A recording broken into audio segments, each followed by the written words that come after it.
Do you want to turn on sensitive content on Instagram? You can enable and see more sensitive content on Instagram newsfeed with just a few simple steps. Hello everyone, welcome back to our new video.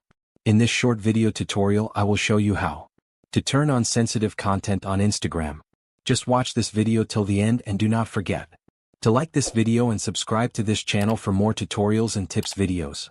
I've also added some helpful tools and apps in the description. Check them out after watching this video. To turn on sensitive content on Instagram, first, open the Instagram app on your mobile device. Once you're on Instagram, tap on your profile picture in the bottom right corner to access your profile. Now, tap the three horizontal lines menu in the top right corner of your profile. Here you will see various Instagram settings. Scroll down to the What You See section. Here you'll find different options. Find and tap on suggested content. A new screen will appear. From here, tap on sensitive content. On this screen, you can control the sensitive content that appears in your Instagram feed. You'll have three options: less, standard, or more. To enable more sensitive content, choose more from the options. Finally, on the pop-up screen, tap the Confirm button.